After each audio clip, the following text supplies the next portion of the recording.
And that brings us to the Death card in the Major Arcana. So, the Death card is the 13th card of the Major Arcana, and it represents Scorpio. The number 13 here, and you can see that the Death card has the scythe or the scythe, and then there's a white rose here. And in the back, you can see that there's this ominous red and black scenery, which brings me to something I feel important in the Morgan Grier expression of the Death card. Now, 13 is a number of the divine feminine, and it's also a number of completion in its own right. If you think about the negative connotation that Friday the 13th gets, it's actually a very auspicious day filled with, wonderful possibilities and the ability to tap into feminine energy. Anytime that you are visiting the death concept, you are looking at divine feminine energy. And here's why. Death is also rebirth, and birthing energy is feminine. It comes from the feminine, all right? With the Death card and Scorpio being fixed water, you have to remember that Scorpio has 3 archetypes. There's the scorpion, there's the eagle, and there's the phoenix. So this is a representation of shedding, letting go, removal, and what isn't necessary anymore. The scythe here, or the scythe here, is a tool for cutting away. It's shearing and chopping away what you don't need anymore. Especially given that Scorpio, for me, is the 3rd underworld sign. So after, Virgo brings in the harvest, you weigh everything on the scales with Libra. Scorpio comes in to say, okay, so now it's time to see what we keep and what we don't keep. And that's where the process of death and shedding comes in as a concept. Of course, we have the death of leaving our bodies at some point. We shed this shell and we elevate into the spiritual realm, so that is also a symbol of death. That's why you have the skull here. It's the shedding of the flesh. What remains when our flesh has decomposed our bones. So, this is also one of my favorite cards because we all have to face themes of death in our lives, even while we're still here and when we're on our way out. So death to me in the Major Arcana is not only a lesson that the Fool, we're going through the Fool's journey, that the Fool has to face along the journey, and it's a part of the acceptance of death. You can't accept life without accepting death. And when the Death card shows up, it can show a literal death depending on the reading, and it can also show a shedding, or what is dying from a situation, what is being left behind from a situation, and pointing towards what is renewed, what is being birthed through the shedding of, what's being shed through the Death card, okay? And now, and let's not forget this purple being the color of divinity, black being a color for Saturn here, which is also, Saturn for me is the Great Mother. She represents Big Mama energy to me in the zodiac, or in astrology in general. I know that people like to associate Saturn with fatherly energy and all of that. I've never experienced that energy that way. It definitely gives grandmother guidance. So that's how I experience Saturnian energy.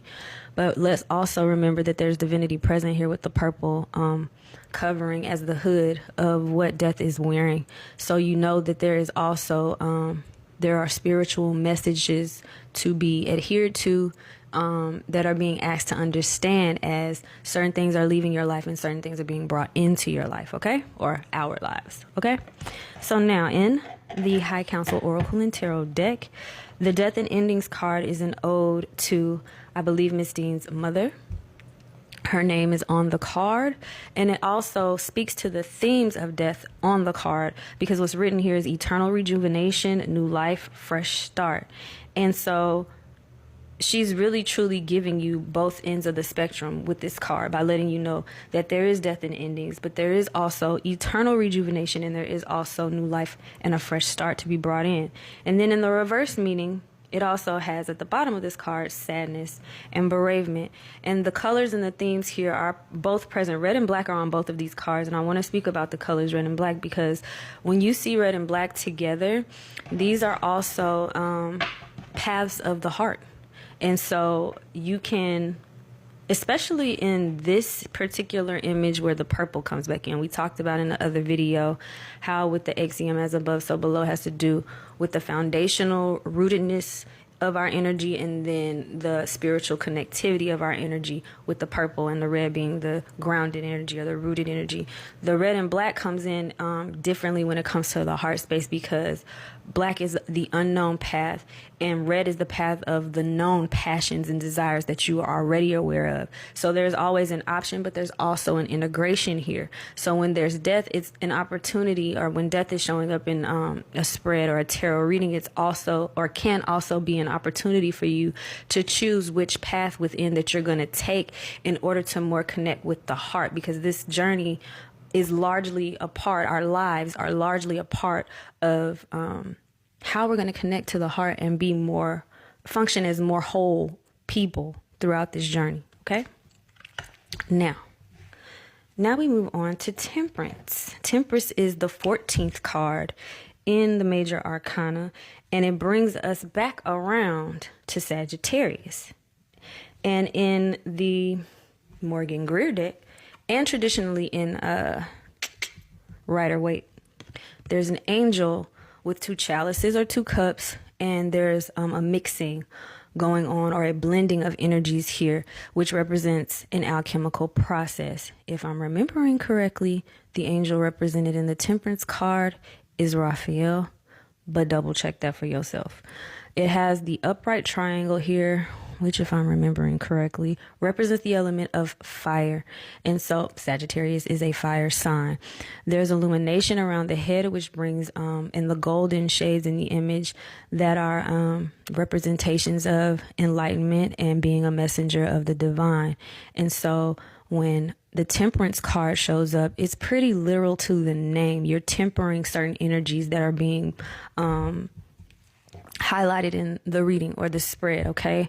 So it's usually the balancing of extremes, or one of the examples I like to use is churning poison into medicine. What has been brought into the situation that has been problematic or has been brought in to sway a negative experience that can now be looked at as a lesson and something to be alchemized and something to be shifted internally to bring to our awareness. You notice that's a reoccurring theme with this, right? We're becoming more aware in order to make the necessary changes in our lives. And Temperance is definitely one of those cards that that kind of want to say screams that, but brings that to the very forefront. Even with the angel having one foot in the water and one foot on land, shows you that this is a message between worlds. Water is the veil. Water is the passageway between the physical and the spiritual. So there's one foot in the spiritual and one foot in the physical. There's only one other card that shows that, but we're not there yet. So when you see this, this can also be interpreted as connections to your ancestry, connections to your spiritual guides, connections to whatever spiritual connection that you have. Some people, it varies among people. So whatever it is that you connect to is being highlighted here, and is saying that you need to allow that to come through as you are walking on the physical plane. This is also a type of alchemical process, right? And there's a beautiful scene on the Morgan Grier deck. So this is a sign or symbology of showing improvement, okay, after the death card. But we're running out of time, so I'm going to come back and then we'll talk about the High Council Oracle and Tarot interpretation of Temperance. All right, peace.